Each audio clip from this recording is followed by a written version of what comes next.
সম্মানিত ভিউয়ার, আমি এটু সুশান্ত আপনাদেরকে আমার চ্যানেলে স্বাগত জানাচ্ছি। নগদের পোর্টালে এখনও যে সমস্ত বিদ্যালয় লগ ইন করতে পারেনি বা পাসওয়ার্ডটি ভুলে গিয়েছেন, সেক্ষেত্রে আপনার করণীয় কি, তার উপরই আজকের টিউটোরিয়াল। তাহলে চলুন আর কথা নয়, এবার আমরা স্ক্রিনে চলে যাই।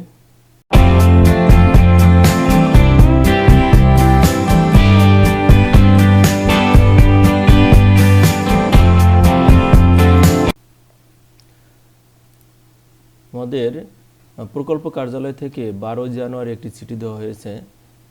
সেই চিঠিটি এরকম যে বিভিন্ন বিভাগে দায়িত্বপ্রাপ্ত কর্মকর্তাদের ঠিকানা রয়েছে এবং এর নিচে যে 2 নম্বর অপশনটি লেখা রয়েছে যে যদি প্রধান শিক্ষক এবং সহকারী উপজেলা শিক্ষা অফিসার বা উপজেলা শিক্ষা অফিসারগণ যদি পাসওয়ার্ডটি ভুলে যান তাহলে বা হারিয়ে ফেলেন, সেক্ষেত্রে পাসওয়ার্ডটি রিসেট করার জন্য একটি নগদের সাপোর্ট ইমেল দেওয়া হয়েছে, যে ইমেলে যোগাযোগ করার জন্য বলা হয়েছে।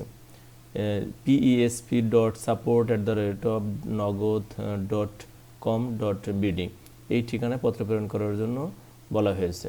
তা আমরা দেখব যে আসলে এই ঠিকানায় পত্র প্রেরণ করে আমরা আমাদের পাসওয়ার্ডটি উদ্ধার করতে পারি কিনা। ওই চিঠির আলোকেই গতকাল মুর্শিদপুর উপজেলার 4টি বিদ্যালয়ে লগ ইন করতে পারেনি তার একটি পত্র আমি ওই মেইলে প্রেরণ করি। এই পত্রটি হলো 4টি বিদ্যালয়ের, এবং এই 4টি বিদ্যালয়ে পত্র প্রেরণ করার কিছুক্ষণের মধ্যেই, প্রায় আধা ঘন্টার মধ্যেই তারা রেসপন্স করে, কুইক রেসপন্স করে। রেসপন্সটা কী করে আমি দেখতে পাচ্ছি চিঠিতে। আমি পত্র প্রেরণ করার পরে তারা আমাকে এই মেইলটি দেয়, providing new password for logging in নগদ পোর্টাল। এখানে দেখা যাচ্ছে please be inform that reference to your email required to have successfully reset the password for mentioned MS code user ID. এখানে একটি উল্লেখ্য বিষয়, এখানে 2টি স্কুলের এমএস কোড আমরা দেখতে পাচ্ছি এবং তার নতুন পাসওয়ার্ড দিয়েছে 123।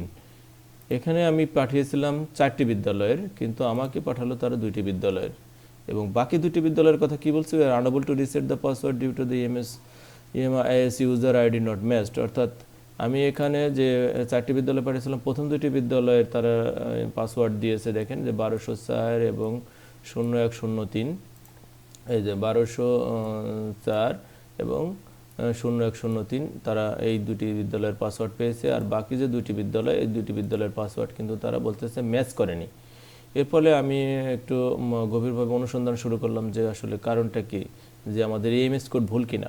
কিন্তু এখানটা আসলে মজার বিষয়, এপিএসসিতে এবং ই প্রাইমারিতে কিন্তু এই এমএস কোড দুটি কিন্তু দেওয়া রয়েছে, কিন্তু গত শিওর ক্যাশ, আমি আবার বলতেছি শিওর ক্যাশের যে আমাদের ডিসবার্সমেন্ট শিট, সেখানে দেখেন 158 ভূমসরার এমএস কোড হলো 0105, কিন্তু আমি দিয়েছিলাম কি 9018।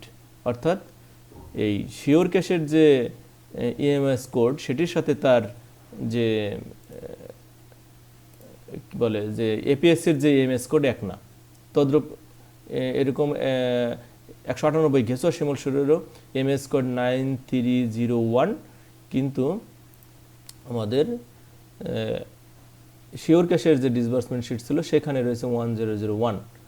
অর্থাৎ এটাই আমি বোঝাতে চাচ্ছি যে আমাদের নগদের যে ডাটা, সেটি আসলে নেওয়া হয়েছে শিওর ক্যাশ থেকে। অতএব শিওর ক্যাশে আপনার যে ইএমএসআই কোড দেওয়াটি রয়েছে, সেটি আপনার দিয়ে এখন কিন্তু লগ ইন করতে হবে। 58 ভূমসারার এই কোড দিয়ে এবং ডিফল্ট পাসওয়ার্ড দিয়ে কিন্তু আমি পরেও লগ ইন করতে পেরেছি, এবং 198 ঘেঁচুয়া শিমুল শরীরও তাই।